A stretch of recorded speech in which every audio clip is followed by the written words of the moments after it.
Olá, ouvintes, sejam bem-vindos a mais um Gila Podcast com quem nos sou. Hoje, a exemplo dos episódios passados, temos a oportunidade, na viva voz, falarmos com alguém para nós muito especial, especial mesmo, para aquilo que representa em termos de formação e as responsabilidades que assume. Hoje queremos falar um pouco sobre os desafios e oportunidades em projetos de ensino privado, mais concretamente o ensino superior. Do pouco que sabemos, a nível do sonho, o ensino privado começa nos anos 90. Se bem me lembro, falo dos colégios como Sorte da Goiabeira, que eram colégios não tão com infraestruturas tais como temos hoje, mas eram ou foram os pioneiros. Mas falando concretamente a nível do ensino superior, não me lembro ter havido antes um projeto à dimensão deste que queremos falar hoje. Hoje estamos na presença de alguém que tem grande missão, se não mesmo a nobre missão, de conduzir os destinos de uma instituição, podemos aqui considerar pioneira porque tem infraestrutura de raiz a nível do solo. Falo-vos do Instituto Superior Exponia. Depois vamos traduzir o que é que isso representa. E estamos diante do seu presidente, o Dr. Lando Emanuel Ludi Pedro. Doutor, seja bem-vindo ao Angila Podcast. Muito obrigado, boa noite, bom dia, boa tarde, independentemente da hora e do local que o vídeo está sendo visualizado. Muito obrigado pelo convite, é um prazer estar aqui. Já marcado há semanas atrás, certo. Não podemos realizar questões conhecidas, e estamos aqui para partilhar um pouco das perspectivas que temos em termos de desenvolvimento do ensino superior no Zaire, concretamente no SOI, e é com muito gosto que estamos aqui e desde já queremos agradecer essa visão que a Anzila TV tem, no sentido de conhecer mais quais são os problemas que existem em torno da institucionalização do ensino superior privado a nível do Zaire. Olha, nós agradecemos e dizer que esse espaço é um espaço de reflexões, um espaço de conversas abertas, onde nós ouvimos mais do que falar. Então, estás aqui, sinta-se à vontade, vamos conversar num tempo não mais do que uma hora, mas acreditamos que será suficiente para dissecarmos todas as questões que nós trazemos. E já agora, quem é o cidadão Lando Emanuel Ludi Pedro? É uma pergunta que às vezes é difícil, porque a nós nos disseram, filosoficamente falando, que a pergunta primária que um ser humano deve responder é: quem sou eu? Portanto, quem sou eu acaba por trazer outras questões em torno à figura ou à identidade da pessoa. Certo. Portanto, como venho cá nas vestes de presidente, convém dizer que não, hoje em Angola não se designa ou não se nomeia um presidente numa instituição que não seja doutor em alguma área de formação. Com certeza.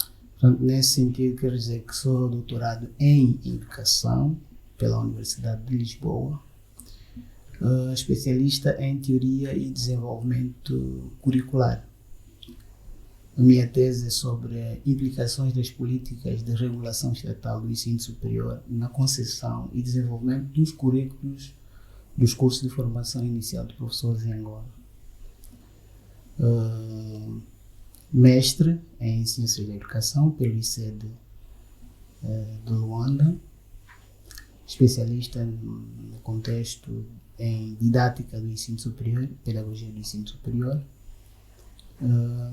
licenciado em Ciências da Educação, Pedagogia, Universidade Agostinho Neto. Em termos de formação, eu sou professor de formação, tenho um INE, técnico médio em Biologia e Química.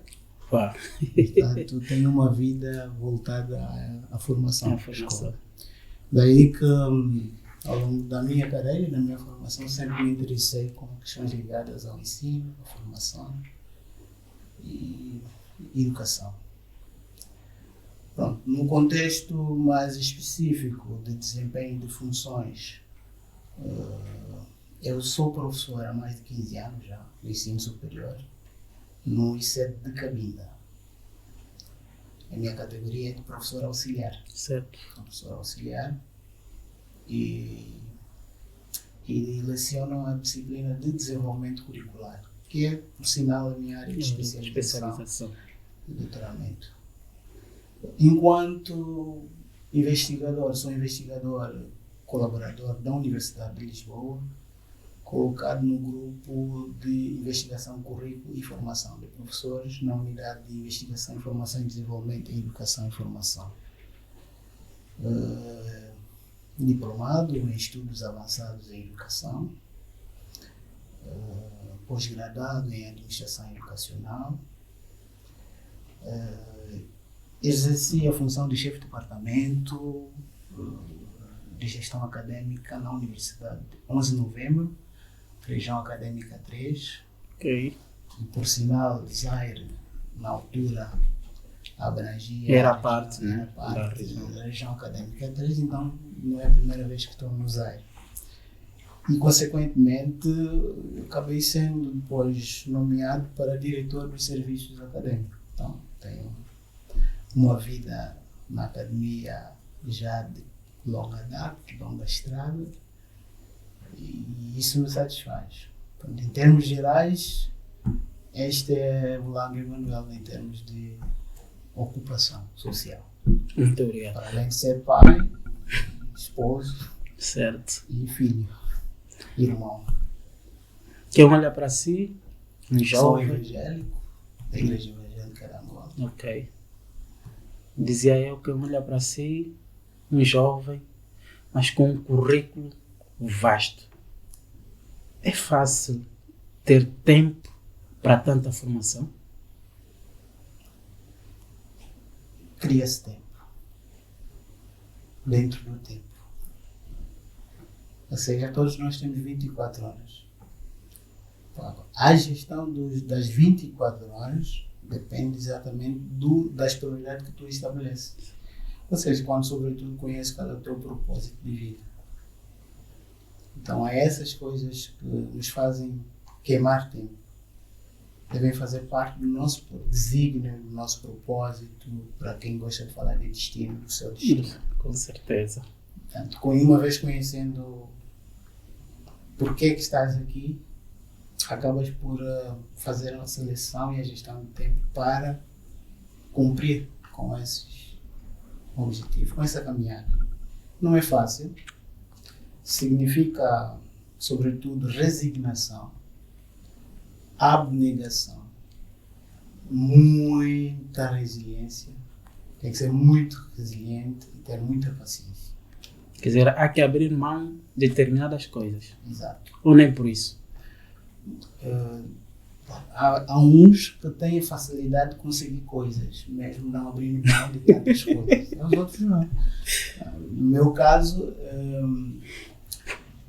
por ter uma educação religiosa, certo, acabou também me ajudar a restringir certas atividades que poderiam servir como objeto de distração. Ou seja, poderiam desviar do foco, certo. Então isso ajudou-me bastante. E conhecendo um pouco da realidade de muitos jovens que tiveram a chance de estudar também, depois não tiveram êxito porque se distraíram, e acabamos sempre por preferir resignar coisas e nos focar nos estudos, no trabalho. É engraçado que sempre que estudo, aliás, ao longo da formação sempre trabalhei, porque tive que começar a trabalhar muito cedo. Mas foi uma opção ou porque há necessidade de ter que trabalhar? Houve essa necessidade. Porque todos nós não nascemos com pais que têm possibilidades de nos darem aquela formação inicial desejada por muitos. E ainda assim, com pouco que os nossos pais conseguiam arrecadar da renda, íamos à escola. É muito mais difícil ainda quando, por exemplo, a tua mãe, falando concreto a minha mãe, vendia o praça. Não vender negócios de milhões, vender negócios de que o quilo de fubá era 100 kwanza e às vezes para ir à escola eu tinha que ficar na praça com ela à espera que venha um cliente para comprar 1 quilo, 2 quilos e daquele dinheiro eu pegar para pagar táxi. E era um pouquinho... é difícil. Depois tens essa opção entre continuar a estudar ou optar por um curso profissional ou por como é que se diz? Ir a ser aprendiz de uma profissão na rua. Então, são escolhas, são opções, mas como diz um meu amigo, o Chocolate Brás, Zambi não dorme. É verdade. Está sempre aí atento. Exato. Principalmente para aqueles que se dedicam também. Não é fácil. É muita abnegação, é muita leitura. Eu, quando voltava, sempre ia à Europa por causa do doutoramento. Eu trazia 4 malas de livro e 1 mala de roupa. E os familiares já sabiam, sobretudo os meus filhos, já sabiam quais malas deveriam pegar, já sabiam qual é a mala deles.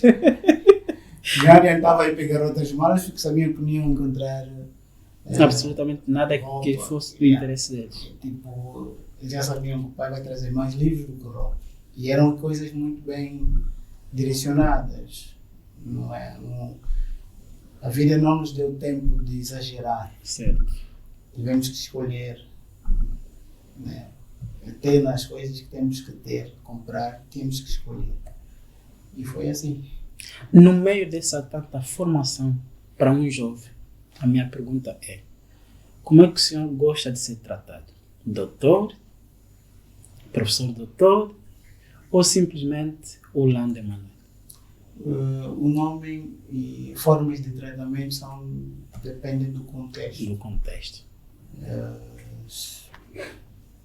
Lembro quando converso com o pai, meu pai às vezes me chama, quando ligo, diz: doutor, ele diz: não, eu não sou doutor, sou teu filho. Não, mas se calhar não direi mania, é que é difícil encontrar tanta simplicidade em alguém cuja formação é de longe, sim. Né? E atendendo à vossa idade, e admitir isso como se nada terá acontecido na sua vida, mas nós estamos diante de alguém que a todos os níveis requer esse tratamento, que até muitos exigem mesmo não tendo uma formação quanto a do senhor. Se calhar é por isso que eu faço essa pergunta provocativa. Às vezes diziam que a ciência faz orgulhosos, mas eu acho que a ciência faz humildes. Ok.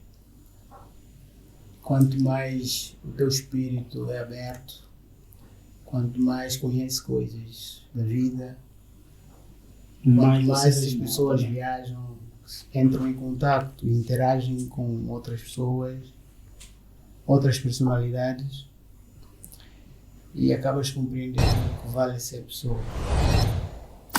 O título é representativo de alguma coisa que você fez, mas que não significa que você sabe tudo.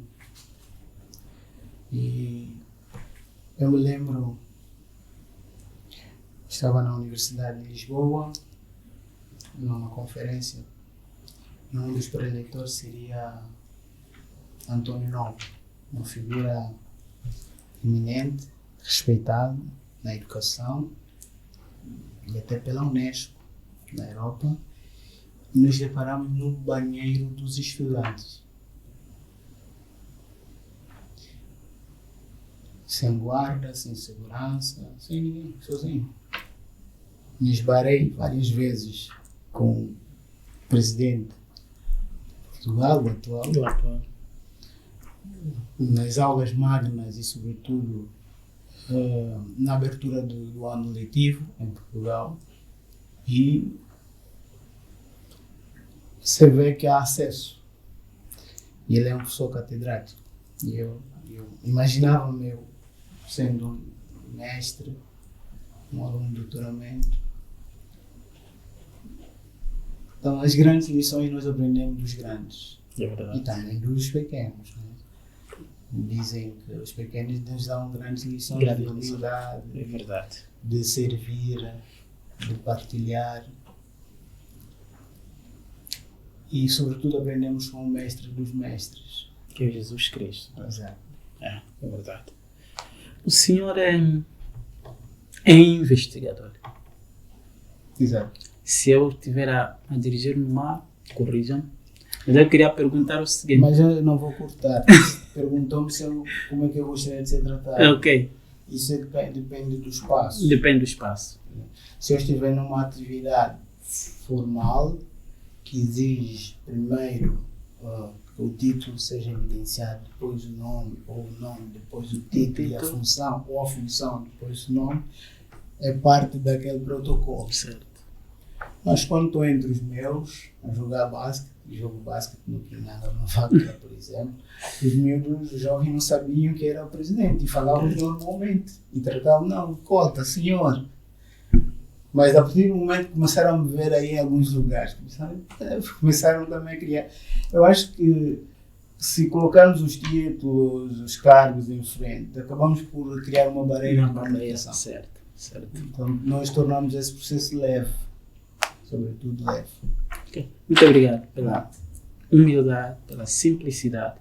Mas eu voltava à minha pergunta. O senhor é investigador. Sim. Espero que esteja a falar o certo. Uhum. Qual é o seu âmbito de atuação? É investigador em que concretamente? Bom, muito bem.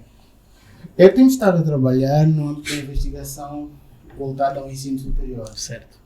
Mas por uma questão de percurso de formação, eu acabei por me tornar um investigador que nas minhas pesquisas eu trago questões ligadas à educação, ensino geral, Certo. trago do ensino secundário, trago as do ensino superior. Claro, com mais ênfase ao ensino superior e voltando sobretudo à formação de professores e à avaliação das instituições do ensino superior.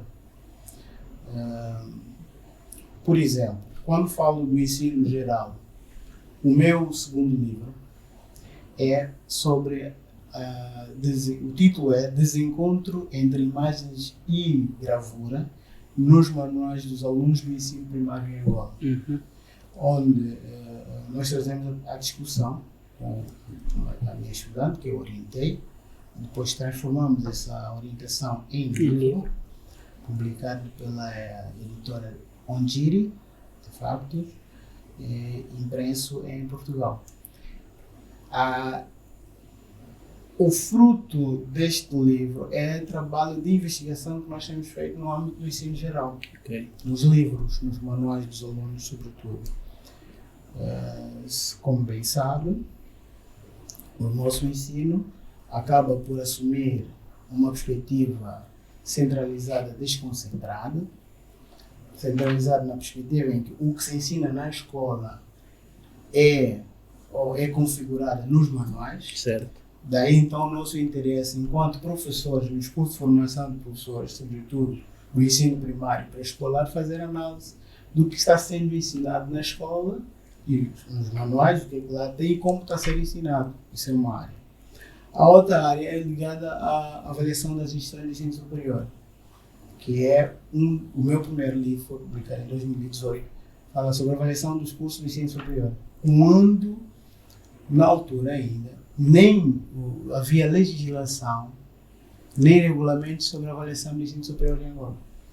Portanto, o meu âmbito de atuação acaba por ser uma espécie de mescla de várias áreas que é fruto de formação e que acabo observando problemas, e esses problemas são tratados em dissertação, e dessa dissertação surgem livros, surgem artigos, e que nos dão essa projeção de fazer pesquisas nisso, nessas áreas. Agora, no ensino superior, acabei me interessando mais na área de políticas educativas, e sobretudo políticas públicas e avaliação das políticas públicas. Uma coisa é política pública, ou políticas de ensino, ou políticas curriculares. Outra coisa é como se avalia essas políticas. Porque cá entre nós temos a mania de pensar que as políticas públicas em si só são objetos que já vêm com um instrumento de avaliação. Não. É preciso criar critérios para avaliação de políticas públicas. Temos?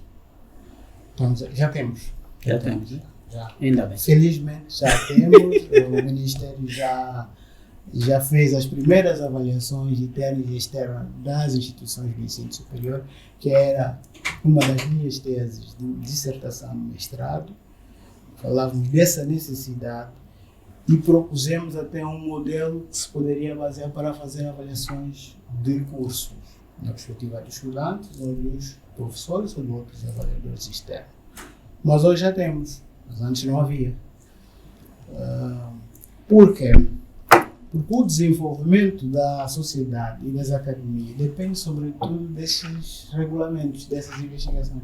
Portanto, se nós produzimos textos, teses, que depois não são objetos de análise, de trabalho, até de aplicabilidade. De aplicabilidade. Nós não estamos a produzir conhecimento. Acaba sendo mais um acervo que vai ficar arquivado numa biblioteca. Aí surge uma pergunta. Então, tantas monografias produzidas pelos nossos licenciados, ou até mestres, sei que é dissertações. Mas me parece, estes ficam mesmo arquivados, ou seja, não há aqui utilidade daquilo que é produzido como monografia. Como investigador, qual seria o seu conselho? Dois dos meus livros são frutos de trabalhos de fim de curso, monografias. Este livro que tem em sua mão, este aqui. Esta é Formação de Professores no Ensino Secundário Pedagógico em Angola. Da riqueza dos discursos à pobreza das práticas. Quer dizer, nós temos boas coisas discursadas, mas a prática ou a aplicabilidade das mesmas quase nula, né? Pois é. E aí discutimos neste livro, que é fruto de uma monografia, porque é com a autoria do atualmente meu assistente, no ICED de Cabinda, o João Gomes. O João Maria Bazonga Gomes. Exato. É trabalho de licenciatura, e depois nós aumentamos um pouco mais, aprofundamos a própria pesquisa. Então, sim, é para querer dizer aos outros investigadores, aos outros professores, que é possível, se nós olharmos com seriedade os trabalhos de fim de curso, tirarmos dele proveito. Proveito, certo. Porque é que muitos vão para o arquivo? Porque há uma questão da avaliação da qualidade. Outra situação. Pois é. Outra situação. Enquanto os trabalhos de fim de curso serem apenas formalidade para a obtenção de um título, para a obtenção ou a consagração de um título, não vai cumprir o seu objeto, que é aí vamos voltar à missão da universidade. Qual é a missão da universidade? Não é só ensinar, Ensinar. é também formar jovens na ciência. Tá? Mas hoje temos uma fornalha de licenciados feitos, não sei se o termo se enquadra, não diria mendigos. Quase que não conseguimos aplicar aquilo que aprendemos nas instituições onde nos passamos e muito menos aproveitamos aquilo que nós produzimos como monografia. Pois, porque hoje as políticas de ensino superior ou ensino geral está muito virada ao princípio da economia do ensino. Pode explicar-se? Sim, claro. São duas condições básicas que regem o princípio da economia do ensino. Primeiro, saber quem é o aluno. Segundo, o que é que ele precisa para aprender a viver. Se no processo de ensino e aprendizagem nós não sabemos quem é o nosso estudante, quem é o nosso aluno, certamente vamos falhar na necessidade dele. O que é que ele precisa para viver? Portanto, a condição que nós temos que nos ater é o que se ensina na escola deve estar em interligação com o contexto onde o aluno vai aplicar o conhecimento. Por isso é que a própria lei de base estabelece no princípio da formação integral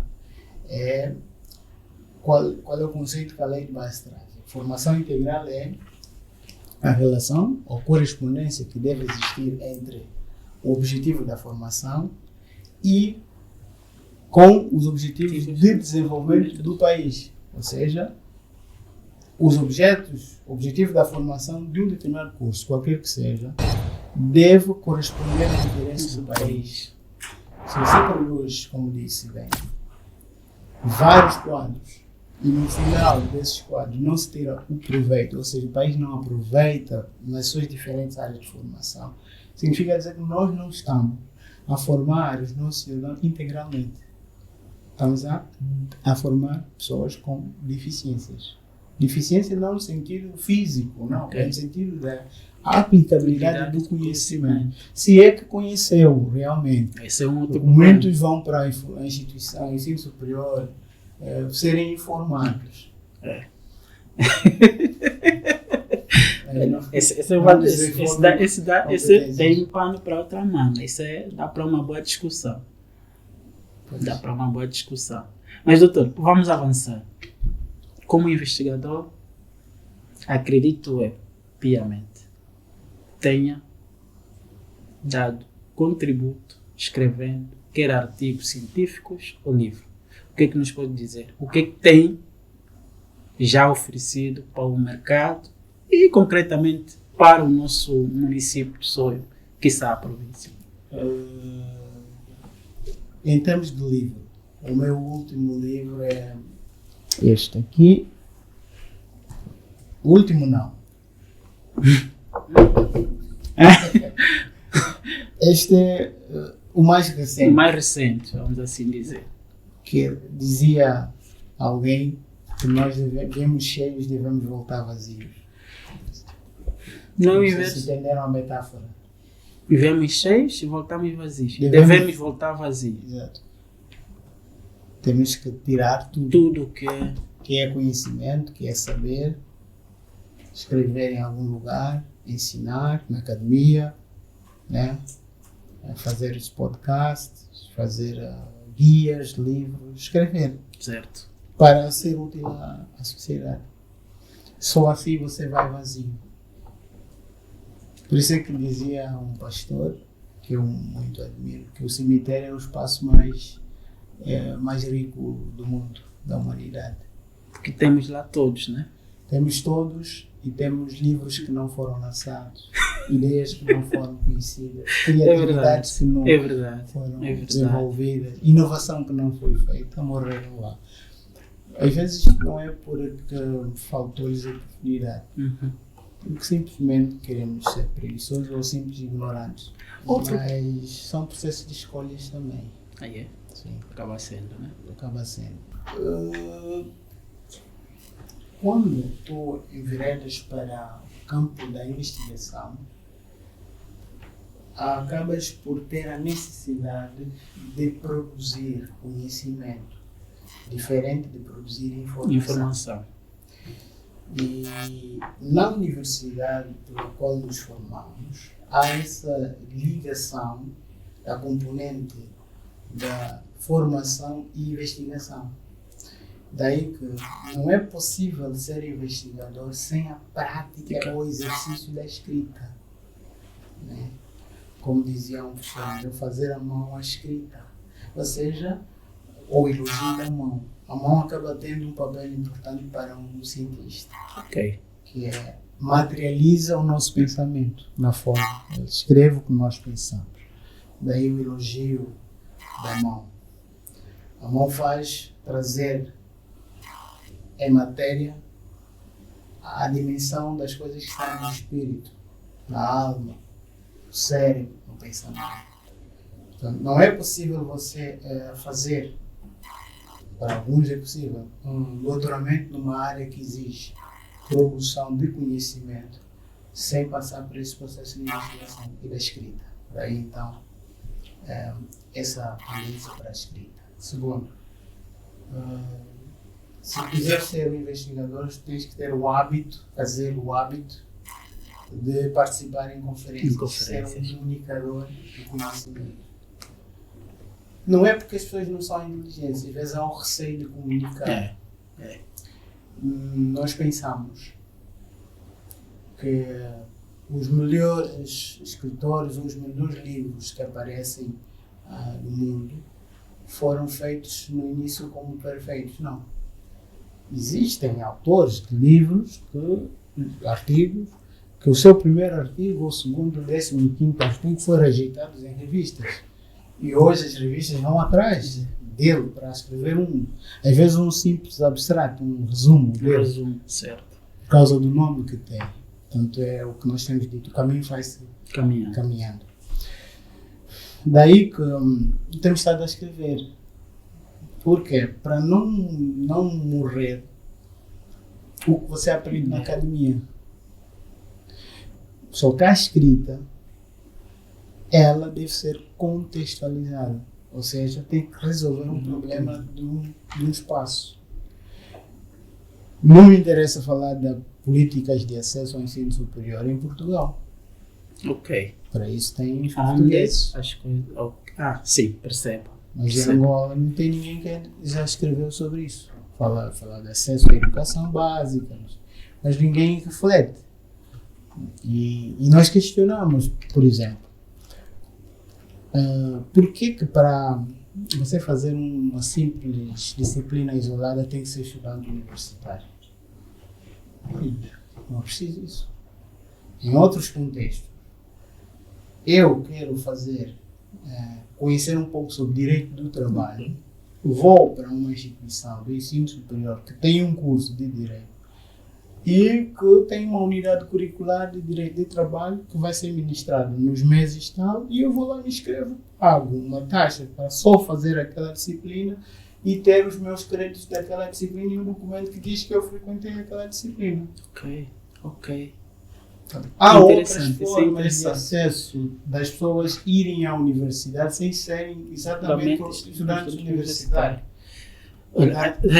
E essas discussões é que nós temos estado a trazer. Por quê?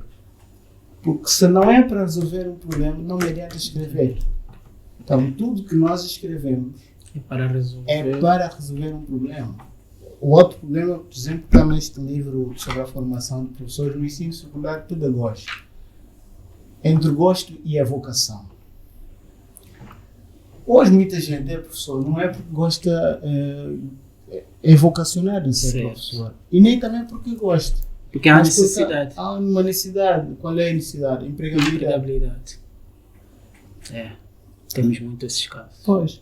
Mas há outros aspectos que giram em volta às questões ligadas à própria formação. Vou dar outro exemplo. Como é que um adolescente vai ser professor de outro adolescente? A ciência nos diz, por exemplo, há países que a adolescência vai até os 25 anos. 25 anos. E tu hoje tens professores com Com 22 18 anos. Terminou o ensino médio com 18 anos. Ok. E tem que ser professor. Queima-se aqui uma etapa, né? Não tem estrutura mental para ser professor. Tem formação. Mas a estrutura requer-se. Isso requer-se. E tem que ter experiência. Trabalhar em contexto de conflitos, de pares. E isto não se pode olhar assim de ânimo leve. Então, o IMSS, por exemplo, o Instituto Médico de Saúde, em algumas províncias, deixaram de receber menores de idade. Por quê? Porque depois de terminar a formação, eles tinham que fazer estágio. Certo. E muitos estudantes de enfermagem de outros cursos não tinham estrutura mental e psicológica para ver sangue, para amparar um doente em estado terminal. Isso cria traumas. Portanto, essa perspectiva de formação de quadros no ensino médio para empregabilidade em certas áreas precisa ser muito moldada, bem pensada. É verdade. Não basta só dizer que temos vamos formar X enfermeiros no Instituto Médio tal. Mas é depois o seu acompanhamento em termos de enquadramento na profissão, enquadramento social e por aí afora. E a tal necessidade depois de sequência. Você vê, indivíduos fazem enfermagem, não tem ensino superior para fazer, ou as vagas são limitadas. Fez enfermagem, tem que depois ir fazer informática.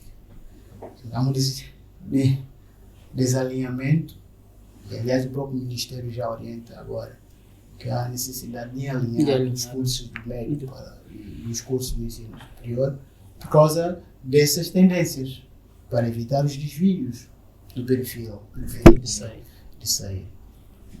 Então nós escrevemos um pouco sobre isso.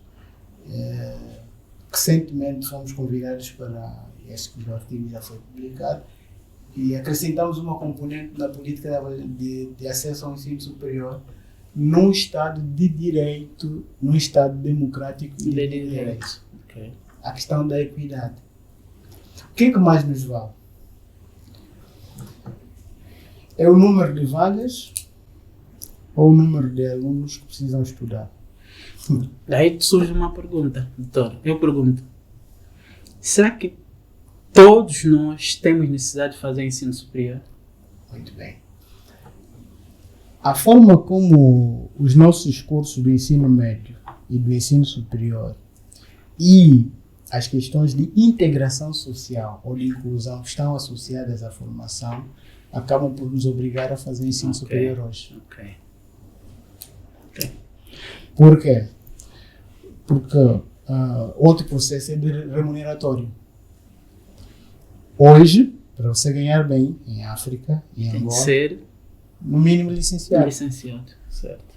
Então, essas questões acabam por influenciar muito nessa tendência da massificação do ensino superior nos jovens, ou a nível do país, ou a nível da África. Todo mundo tem necessidade de fazer ensino superior, porque o ensino superior, às vezes, não é questão de desenvolver competência, o saber fazer, mas é o saber ter aquele diploma.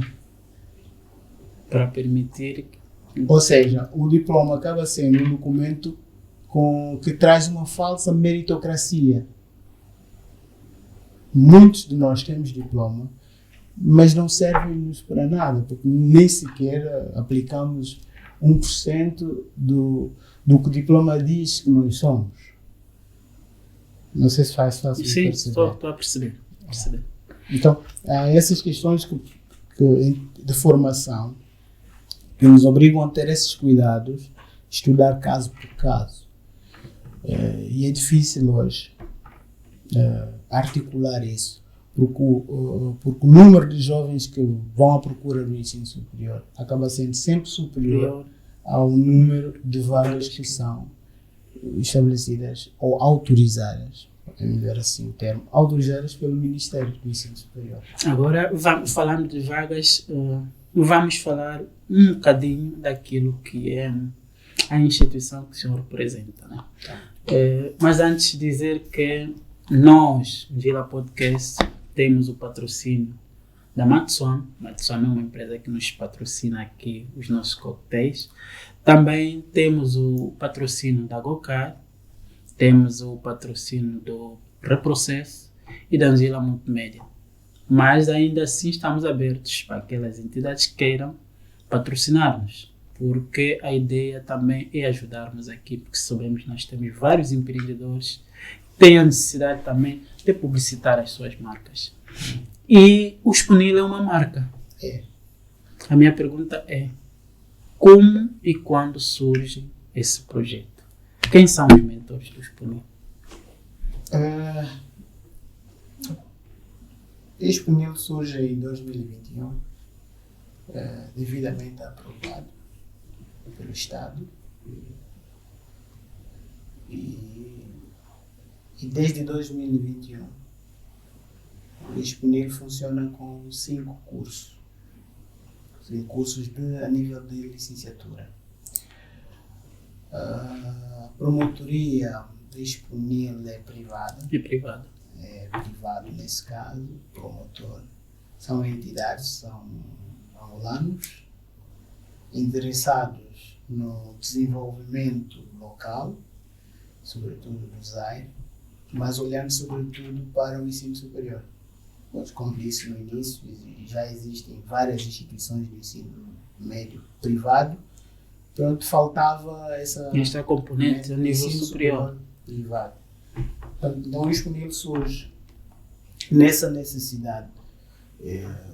O que acontece com o surgimento das instituições de ensino superior? Elas não surgem por uma questão de interesse apenas econômico, mas tem muito a ver com estudos de viabilidade, os diagnósticos. E as instituições surgem assim.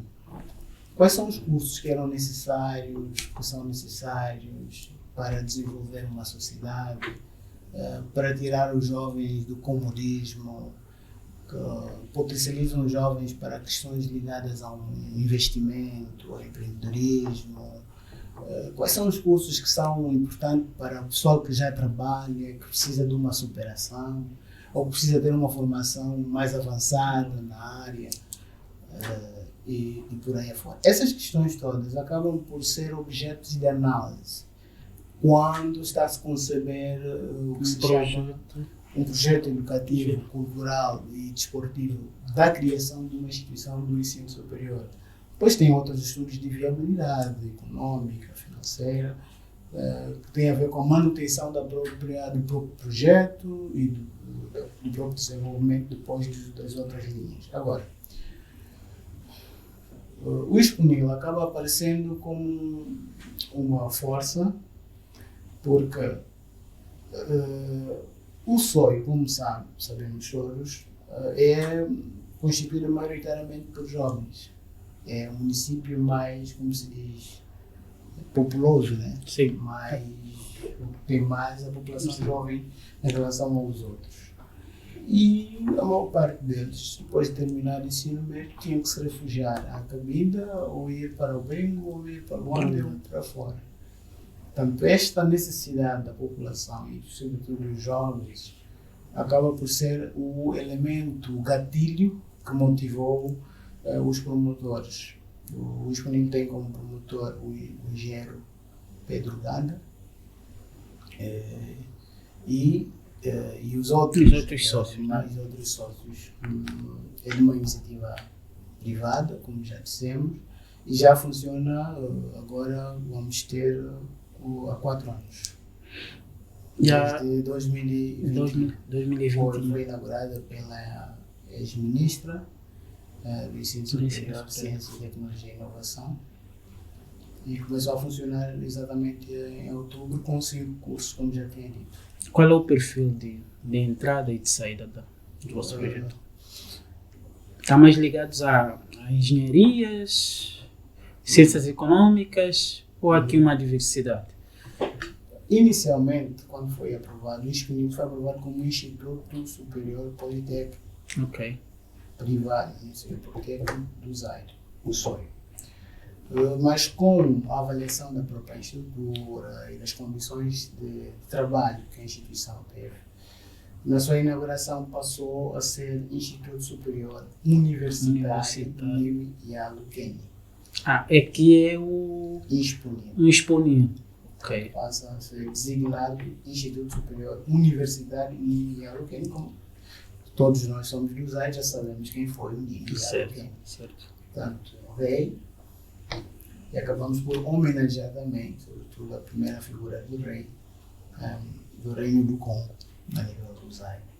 E temos 5 cursos, como já dizia, um deles é Engenharia Informática e Multimédia e Engenharia Agronômica. Temos o curso ligado à Gestão Financeira e Contabilidade, Gestão Comercial e Marketing. Também temos o curso de Gestão Hoteleira e Turismo. Então, como vê, se estivermos fazendo da classificação das ciências, estamos a falar de ciências exatas e ciências sociais. Porém, o perfil de saída desses cursos é muito profissionalizante.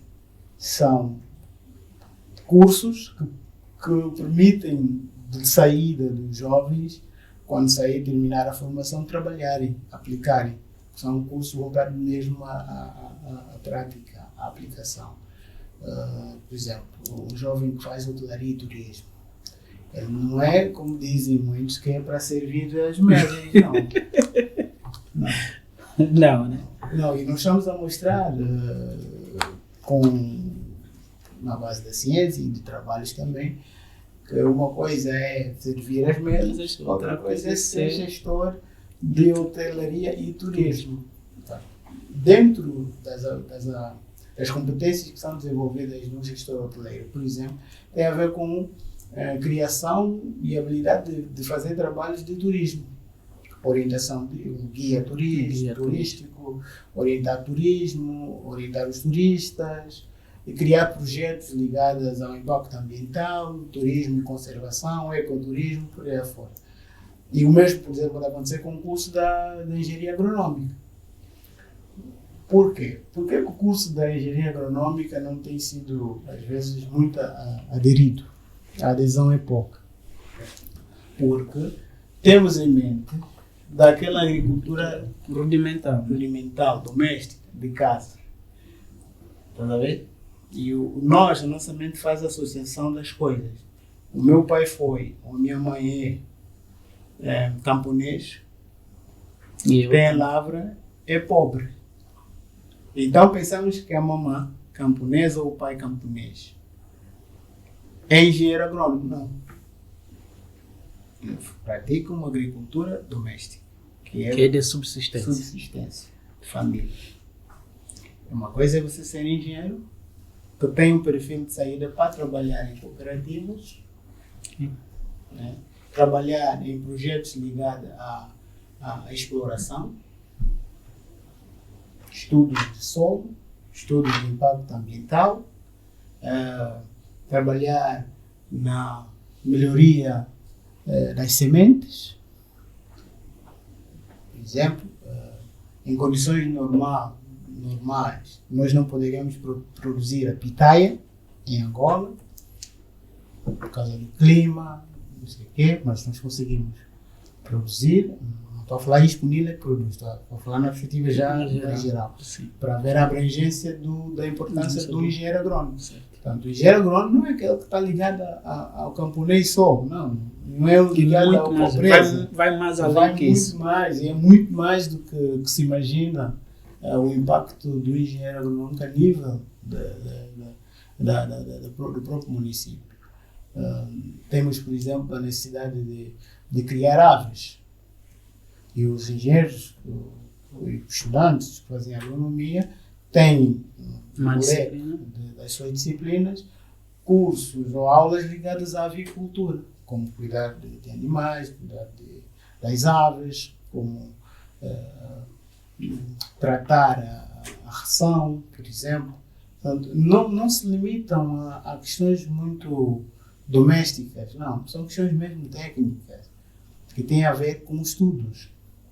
O Soio é um município conhecido, cuja atividade que mais se destaca é a produção petrolífera.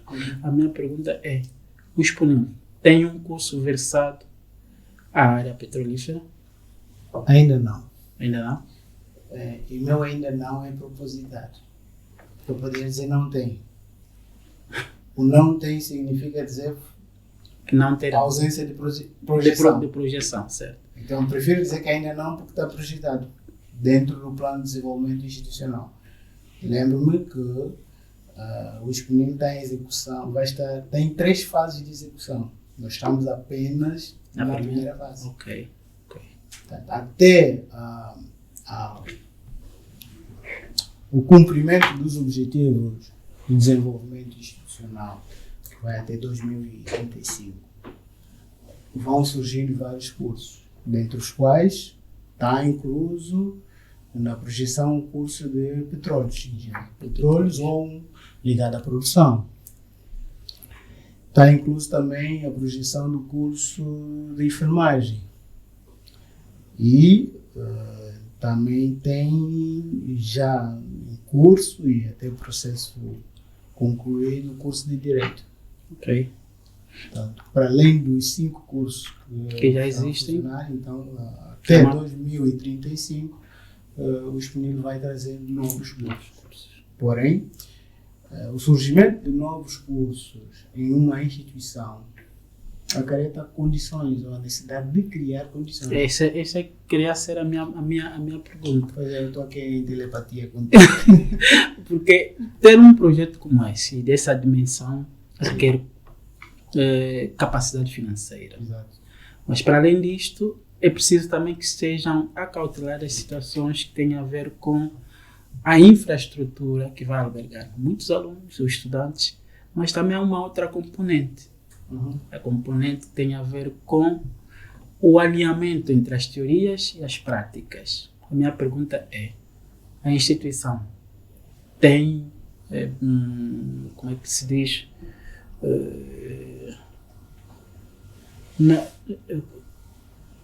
como é que se diz? Há um termo que o termo me foge aqui, mas é laboratórios. Era esse o termo que estava a fugir. Tem laboratórios, dá essa capacidade aos formandos de fazerem ensaios e tudo mais que um laboratório possa oferecer. Ou estamos apenas na teoria e não se alinha à prática? Vou repetir o que eu disse. O Exponil, para o cumprimento do seu plano de desenvolvimento institucional, ele estabeleceu fases metas. O curso, por exemplo, de engenharia informática tem um laboratório de informática. Okay. Eles fazem as práticas. O curso de engenharia agronômica, recebemos, e agradecer aqui a CITAG Limitada, Pescas Limitada, que ofereceu-nos material de laboratório para estudos de impacto ambiental. Sobretudo analisar o ar, a poluição do ar, etc.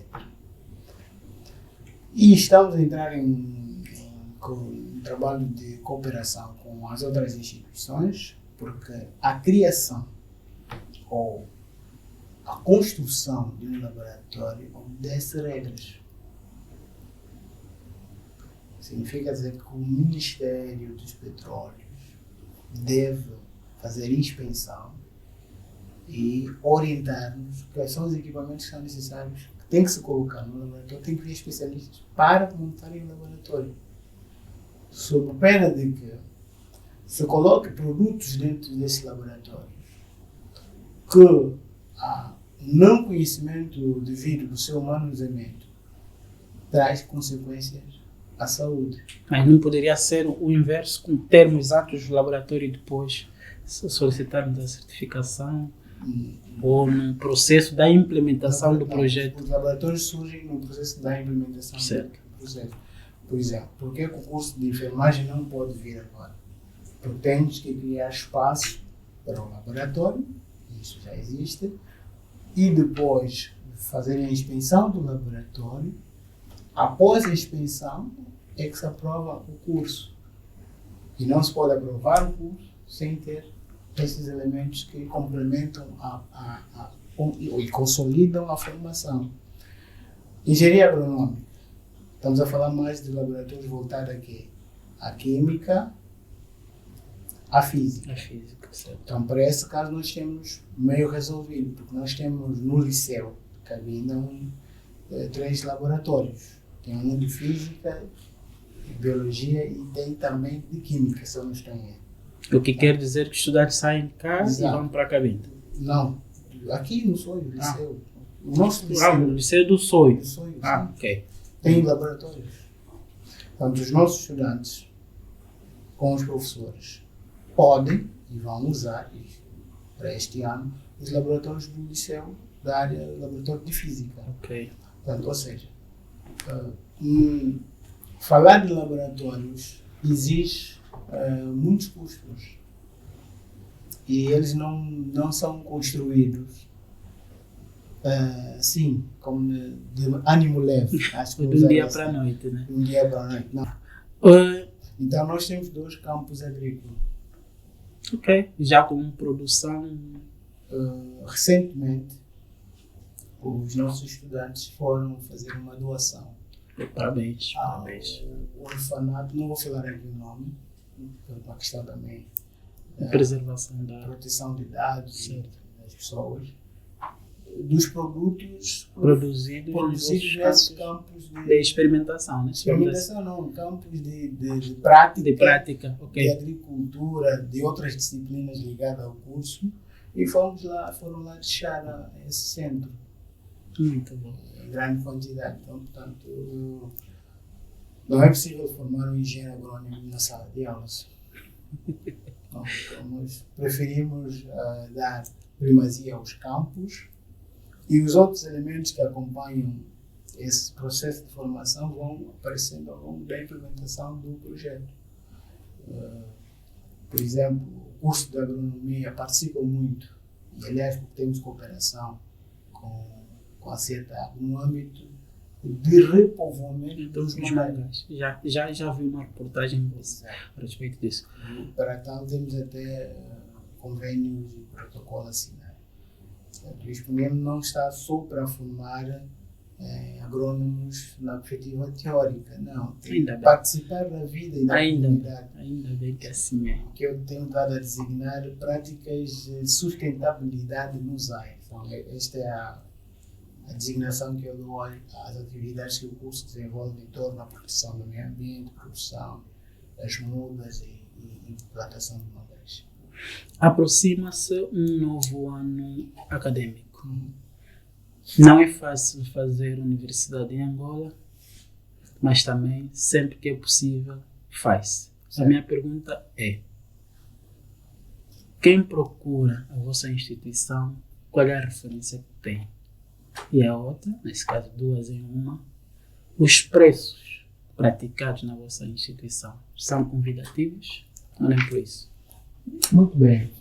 As propinas, né? Os emolumentos, é um problema grave em Angola.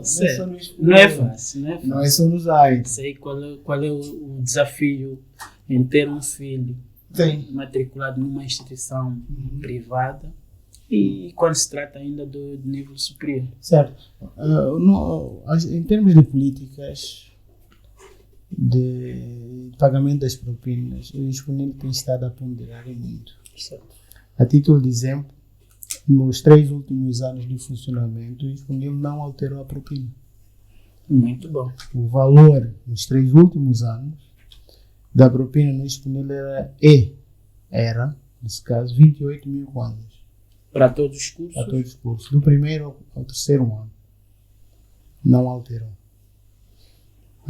Se comparar a taxa de movimentos do ISPNEM com outras instituições privadas, vais ficar de boca aberta.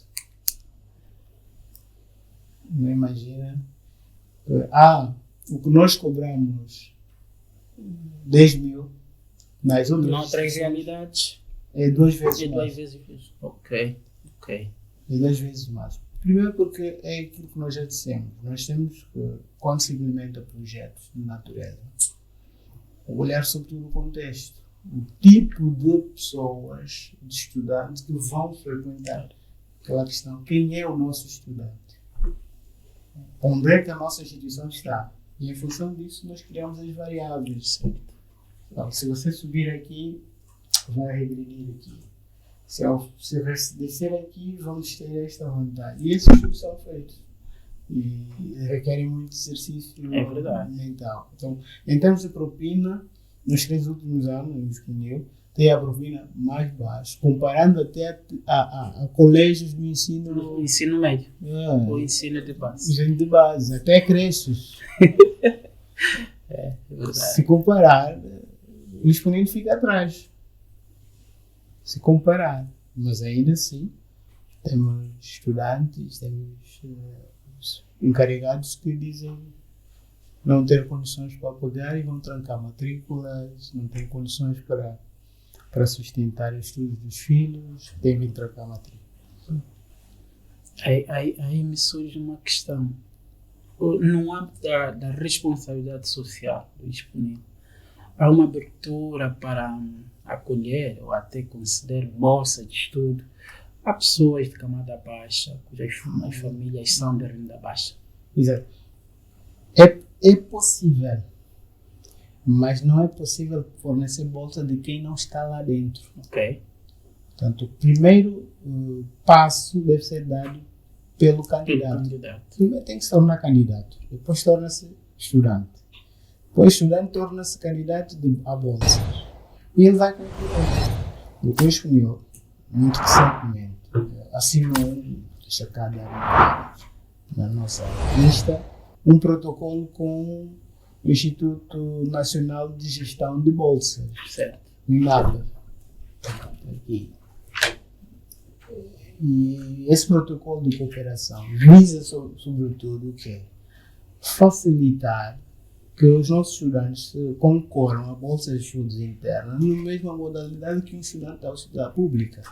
Mas aqui a minha grande questão é alguém que não tem a capacidade reconhecida de pagar uma propina, não é aluno ou estudante matriculado na instituição, mas que tem essa necessidade, aparece junto da instituição e pede, lhe é reconhecida a qualidades para frequentar o ensino superior, pode ou não beneficiar de uma bolsa no âmbito da vossa responsabilidade social? Eu já tinha respondido até que pode, mas não é possível dar bolsa a alguém que não esteja lá. Okay. Primeira condição é ser nosso estudante e depois nos trazer comprovativos. Claro que só o atestado de pobreza não é suficiente, basta, né? Não basta. É como os outros projetos que o governo tem. Nem é todo mundo que o governo, por exemplo, estabelece uma cota mensal. Certo. Tem critérios. E esses critérios devem ser seguidos. Quem já é nosso estudante, nós já temos um mecanismo... O processo é muito mais facilitado. Aliás, temos um mecanismo de proteção do estudante. Qual é? Se for um estudante bom, de mérito, aquele estudante que tem 14 para cima, ele concorre ao quadro de honra. Okay. Se ele sai no quadro de honra 2, 3 vezes consecutivas, nós podemos isentar, por exemplo, uma propina de um mês ou de um semestre. Okay. Se vir uma possibilidade de uma empresa, vamos supor aqui, não vou fazer publicidade, não vou dizer nomes, para não estar a fazer publicidade de empresas, vê uma empresa de qualquer cidadão que quer dar 2 bolsas. A primeira pessoa a indicar, os primeiros a serem indicados, na verdade, são os de mérito. Olha, aquele estudante do curso tal, tem média 16 no primeiro ano e no segundo ano, primeiro semestre, estão também com a média 15 e 14. Esses têm médias, têm condições, estão sempre na escola, esses são os primeiros a serem indicados para essas bolsas. Mesmo a nível da instituição. Temos agora o regulamento de quadro de honra, okay, que vai figurar apenas aqueles estudantes que vão ter a média final do todo o ano da aritmética não ponderada, 16 valores. Então, esses estudantes que vão ao quadro de honra acabam depois por retornar como assistentes monitores, okay, professores, porque é preciso ter viveiro Viveiro, certo. para dar continuidade Projeto, ao certo. projeto, e terminada a licenciatura, depois dos cursos serem acreditados, porque a nossa avaliação de acreditação final vai acontecer em 2025, vamos ter a primeira leva, a primeira promoção dos graduados do Exponil e, consequentemente, vêm os mestrados da instituição. Ok. Depois as pós-graduações. Sem isso, você não tem. Mas para criar esse link de ter a sequência viveiro, nós precisamos criar essas bases, né? Esses instrumentos que regulam o funcionamento da vida estudantil dentro da nossa casa. Vou repetir, é possível ter bolsa? Sim, mas a primeira condição é como se fosse uma manifestação de interesse. Compreendo. A pessoa tem que ir para lá, nos comprovar que ele é suficientemente inteligente para terminar Para beneficiar. o curso, primeiro para fazer o curso e depois para beneficiar a bolsa. Com certeza, compreendo. Não basta dizer que não tenho condições, mas fizeste o quê? Não fiz, por exemplo, um curso fora daqueles que nós temos, não dá certo. Portanto, os perfis de entrada devem ser analisados e provavelmente, e há uma questão que é importante, que é preciso dizer. As médias do ensino médio hoje acabam por influenciar muito. Também na concessão da bolsa do INAP. Os que têm, por exemplo, média abaixo de 12, 14, abaixo de 14, 13, dificilmente tem acesso. Exato. Porque o próprio regulamento das bolsas já estabelece que sou candidato a estudante que tem média de 14 ou acima de 14. Portanto, são critérios. Porque senão, claro que eu tenho uma perspectiva diferente de pensar nas bolsas, que não é logicamente pelo critério da valoração da média. Poderiam ser outros. Mas esse é o momento, é o instrumento que está a regular agora e esse que nós obedecemos. Mas quem quiser ser bolseiro da instituição, ou bolseiro de uma instituição do Estado dentro do Exponil, ou de uma empresa que fornece bolsa, deve primeiro ser nosso estudante. E depois tem outras variáveis de análise. Compreendendo.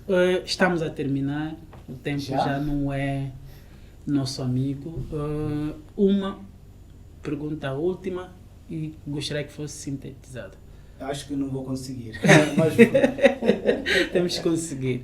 Que Exponil teremos dentro de 5 anos? O que é que sonha para a instituição que dirige? Eu sonho grande. Meu sonho é muito grande.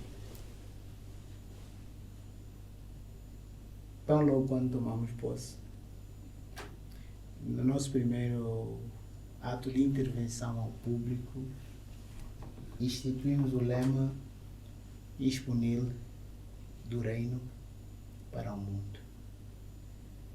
Portanto, com este lema, dá para perceber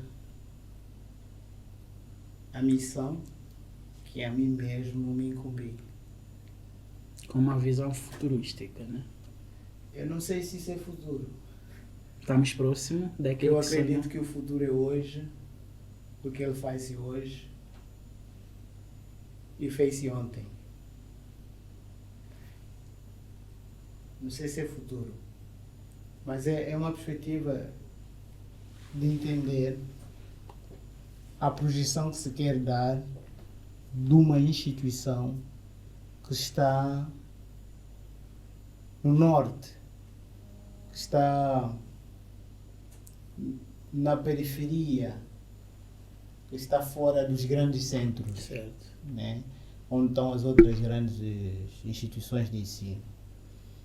Então, por isso é que quando começamos a falar, eu disse quem dá crédito ou quem dará crédito aos de Belém. É uma metáfora, porque diziam, poderá vir de Belém alguma coisa? Então, a ideia é tornar o Exponil uma instituição de referência a nível nacional, regional e internacional. Mas para isso nós precisamos consolidar os processos cá, no Zaire e no Soio. E um dos passos que temos estado a desenvolver, a dar, é a criação de projetos e de atividades que nos levam a sair, que nos vão levar a sair do reino. Para um mundo. Falo muito nessa perspectiva do reino, por causa do reino do Congo, para o mundo. E um dos elementos é a projeção de trabalhos voltados à investigação científica. Portanto, Disponível hoje, em outubro, vai lançar a sua primeira revista informativa digital e impressa, cá no Zaire, em outubro. O que tem essa revista? É uma espécie de relatório das atividades que estão sendo desenvolvidas no Disponível, que demarcam e mostram os passos, o caminho que o Disponível está a fazer para chegar no mundo. Portanto, o que é que nós queremos no Disponível? Queremos ensino voltado às profissões. Segundo, uma universidade que, para além de ensinar, investiga. E para além de investigar, inventa. Para além de inventar, inova. Para além de inovar, desperta. Não. Para além de inventar e inovar, descobre. Porque quem descobre, desperta. É verdade. Isso é que nós queremos. E para isso, nós precisamos ter um corpo docente. Capacitado? Pode não ser capacitado, mas que vai ser treinado. Ok. Só que o treino e a formação ou a capacitação do professor requer custos. Um investimento também pessoal. É um desafio pessoal. E dentro deste cenário que estamos a falar, o Disponível já preparou em termos de assuntos científicos e pós-graduação um calendário de acompanhamento das atividades de iniciação científica. Por exemplo, tivemos agora as primeiras jornadas de apresentação de projetos tecnológicos dos nossos estudantes do curso de Engenharia e Informática. E nós estamos a fazer esse mapeamento. O que é que eu estou a chamar de mapeamento? É pegar o que os estudantes pensam, moldar esta forma deles de pensar e trazê-los para uma perspectiva de investigação e tornar isto consumível. Consumível, certo. Assim como estamos a trabalhar nessa perspectiva com os professores. Hoje, disponível, em um ano, 8 meses, 10 meses agora, comigo, os professores já participam em conferências. Os professores já estão a escrever artigos com o nome da instituição. Isso é muito bom. Pois é. Porque não é possível você fazer parte da métrica das melhores universidades quando não tem nada publicado. Quando perguntam quem és tu, sou docente, mas você é docente de onde? Disponível. Ninguém vê Disponível no mapa. Quantos artigos tem em nome Disponível? Estou a me referir à nossa instituição para não falar das outras. Portanto, isto é importante. E é este espírito que nós estamos a incutir, de uma forma provocativa mesmo o termo incutir, inculcar, nos nossos professores. Quer para aqueles que vão entrar agora, quer para aqueles que já lá estão. Hoje nós obrigamos que o professor tenha que apresentar um plano de atividade. Fora do que ele vai ensinar, o professor tem que ter plano de atividade. Tem que lá estar quantas conferências ele vai participar, onde é que ele vai escrever os artigos, que artigos é que ele está a escrever, ou que já escreveu, em que revistas ele pretende publicar, quais são as outras atividades que ele vai desenvolver com os alunos. Só assim nós desenvolvemos e tiramos, saímos desse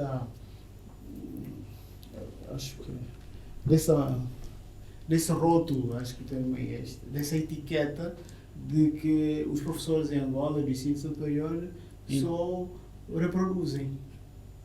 Como falou Joaquim, segundo Alberto, segundo Chavenato, segundo... Né? Não tem ideias próprias, só Ideias, aliás, é Até que pode ter representa. ideias de fazer citações diretas ou Também uma indiretas, ideia. mas, porém, ele trabalha com uma disciplina há 10 anos, não escreve nada sobre aquilo. É. É muito estranho, né? Doutor, É como um médico que. Já estamos já, né? Mas deixa-me é mesmo, deixa, é mesmo só deixa-me uma- lançar essa dica essa- aqui. Certo. É como um médico que diz ser médico, mas nunca deu uma injeção. É estranho. Mas conhece todas as formas de aplicar injeção. Então, os professores hoje do ensino superior têm esse desafio. Primeiro é de saberem corporizar na escrita o que ensinam. É. Se os professores não fizerem isso, estão a ser meros Reprodutores. não produtores. Doutor, é uma honra muito grande ter me roubado mais de uma hora de si para falar de pessoa a pessoa e da instituição que representa.